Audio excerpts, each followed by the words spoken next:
Hello दोस्तों, तो स्वागत है आप सभी का हमारे यूट्यूब चैनल IRC न्यूज़ पर। मैं प्रवीण राजपूत आप सभी का स्वागत करता हूं।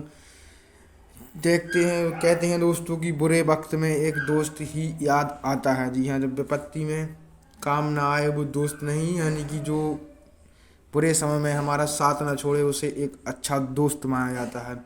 दोस्तों, एक समय था कि जब इंडिया को हमेशा रसिया की ही ज़रूरत पड़ती रहती थी, यानी कि हमें रसिया की मदद की ज़रूरत हमेशा पड़ती रहती थी और आज भी पड़ती है। ऐसा नहीं है कि आज हमें रसिया की कोई ज़रूरत नहीं पड़ती है, लेकिन आज के इस दौर में रसिया को हमारी ज़रूरत पड़ी है दोस्तों। यानी कि रसिया ने हमसे मदद मांगी है, यानी कि पुतिन ने मांगी भारत से मदद, इसलिए क्योंकि जो यूरोपीय यूनियन और अमेरिका ने लगातार भर भर के रसिया के ऊपर जो सैंक्शन लादे हैं, उसकी वजह से वहाँ पर उसका मार्केट पूरी तरीके से क्रैश हो चुका है। उसकी इकोनॉमी GDP पूरी तरीके से क्रैश हो चुकी है। तो दोस्तों, बने रहिएगा इस सेशन में हमारे साथ। आज हम आपको संपूर्ण जानकारी देंगे। यह सेशन UPSC वालों के लिए भी बहुत महत्वपूर्ण है, जो सिविल सर्विस की तैयारी करते हैं। दोस्तों, आपके हिसाब के लिए हमने बहुत अच्छे पॉइंट्स रखे हुए हैं, इनका आप स्क्रीनशॉट लेकर अपने नोट्स बना सकते हैं। दोस्तों, तो रूस ने हमसे इस प्रकार की मदद मांगी। उन्होंने कहा है कि दोस्तों, जैसे मैं आपको समझाता हूँ एग्जाम्पल के तौर पे, यदि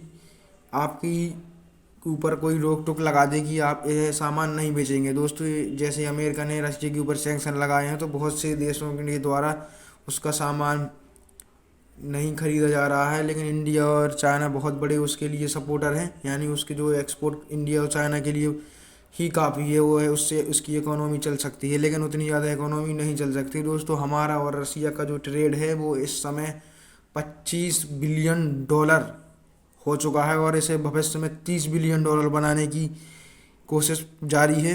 दोस्तों, अभी हाल ही में 28 सितंबर के दिन जब जयशंकर जी हमारे रूस की यात्रा पर गए थे, तुम जानते हो कि जयशंकर अपने बयानों में हमेशा चर्चा में रहते हैं। कहीं भी जाए, कहीं भी यात्रा करने जाए, वहाँ पर हमेशा खबरों के माध्यम से वो हमेशा चर्चों में आ जाते हैं। दोस्तों, उन्होंने वहाँ पर जाकर कहा कि यह ठीक नहीं हो रहा है, आप हमें एक्सपोर्ट ज़्यादा कर रहे हैं और हमसे इंपोर्ट कम कर रहे हैं। यानी आप हमें 20 बिलियन डॉलर के लगभग आप हमें एक्सपोर्ट कर रहे हैं और आप हमसे 5 बिलियन डॉलर का ही इम्पोर्ट कर रहे हैं।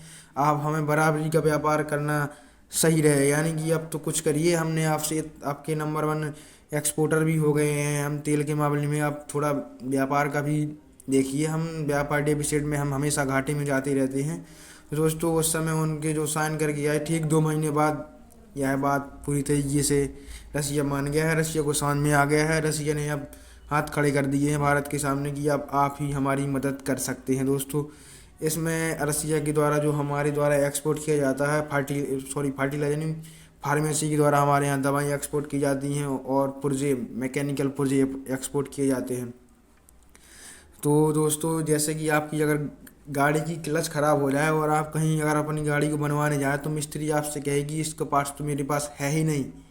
यानी कि जो मैकेनिक गाड़ी में जो मोटर पार्ट्स लगते हैं, वैसे उसके लिए रसिया को सख्त ज़रूरत है और इसका मार्केट बहुत बड़ा इंडिया में है। इंडिया ने भी ये भेजता भी है और उसे अब बड़े मात्रा में इसकी ज़रूरत है।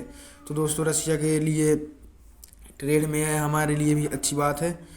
और तेल के लिए इंपोर्ट में भी रसिया ने कहा है कि अब लेन देन बराबर कर लेते हैं, यानी कि आप हमें जितनी मात्रा में सामान भेजोगे, हम आपको उतनी ही मात्रा में तेल भेजेंगे। यानी रुपए का बहुत कम चांसेस रहेगा पे करने का। आप हमें बराबरी से सामान भेजिए, हम आपको बराबरी से तेल भेजेंगे। तो दोस्तों, इस तरीके से व्यापार में भी हमें वृद्धि होगी और हमारे लिए ये सही बात है, अच्छी बात है। जैसे देखते हैं कि महिंद्रा की गाड़ियाँ क्यों मार्केट में आने से पहले ही बुकिंग पर चली जाती हैं। दोस्तों, इसलिए क्योंकि भारी पूरी गाड़ी तो बन चुकी है, लेकिन उसमें अब LCD की ज़रूरत है, यानी कि जो उसमें है छोटी सी TV लगी रहती है, LED।